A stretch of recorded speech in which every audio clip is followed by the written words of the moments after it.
So I mentioned in my previous video that I have some color swatchings in the window.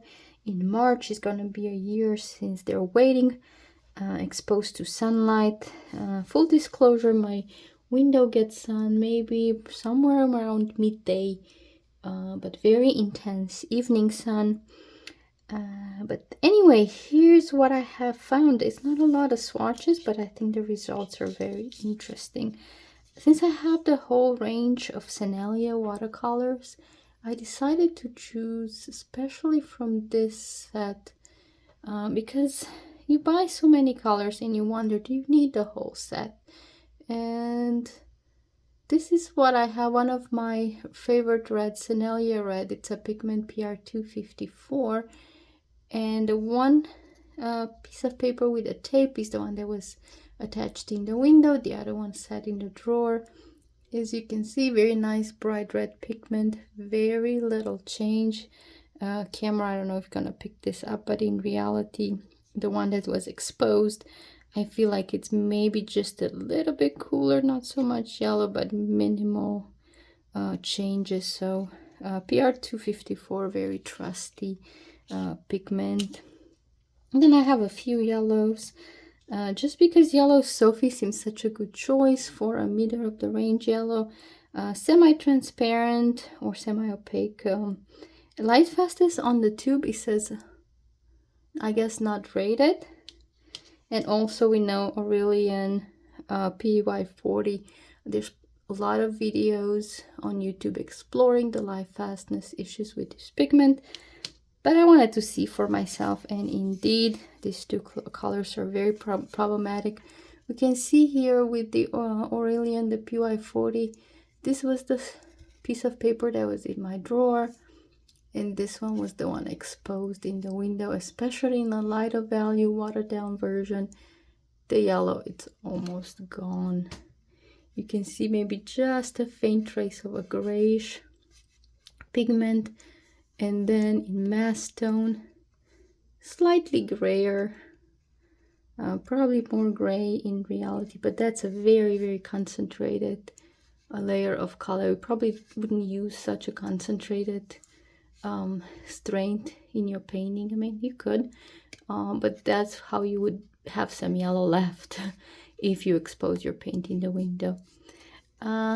And yellow Sophie PY93, I didn't do much research on this pigment. I just liked the color. I thought it would be a good replacement on the PY40. But again, after almost a year in a window in a lighter value, the color almost disappeared.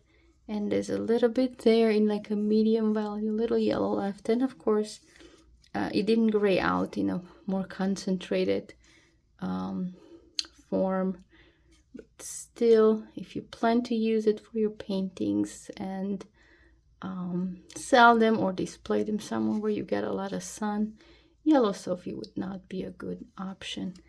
And one of the surprises is this bright red on the tube. It's a series 2 color, so pretty inexpensive, transparent, opaque there, and pigment not rated.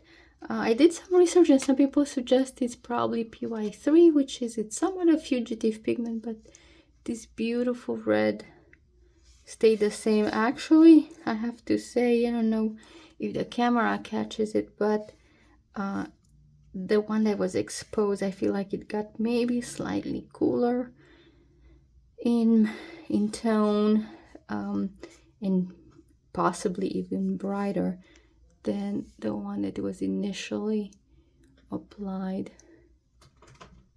But yeah, bright red, a good choice.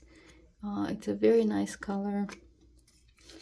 And 4 more colors that I like. I'll start with the obvious, which if you follow, you have some experience with pigments, you know, PY83, the alizarin crimson. It's a beautiful red, almost a little bit desaturated in the Sennelier lines, dark red.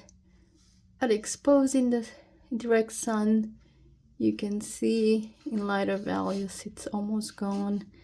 And then if in more concentrated form, you end up with this brownish reddish brown, I would say.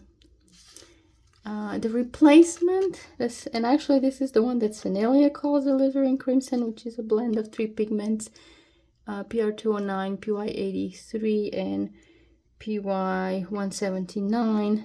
Maybe just a slight change. In the exposed one, it got slightly cooler. Probably the yellow reacted to the light. I'm not familiar with these individual pigments, but if I find them, I'll do some light testing on them and see what I can find. Another beautiful red. This is kind of reminds me a little bit of PV19.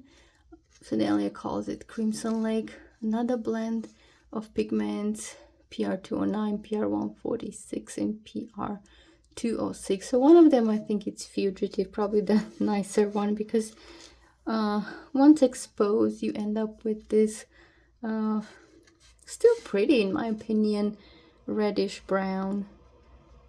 But if you desire this particular beautiful red, you won't have much luck keeping it the same. I mean, this is not bad. It's more like of a natural shade of red.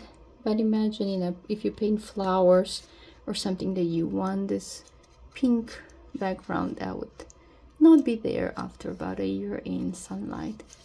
One thing that surprised me was their opera rose, and we know the fluorescent dye in it is not Lightfast at all.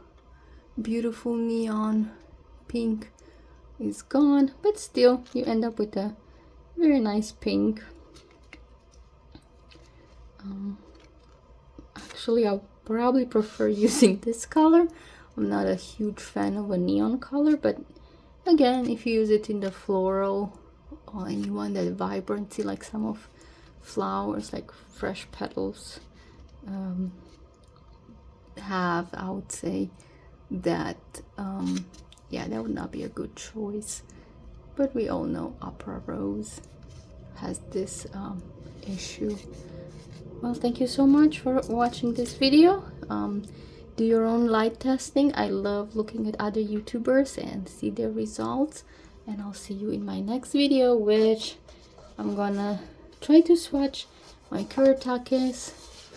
I have a set of 24 colors. I had it for a while and I haven't been using it much. Same thing, I'm not sure how Lightfast these paints are.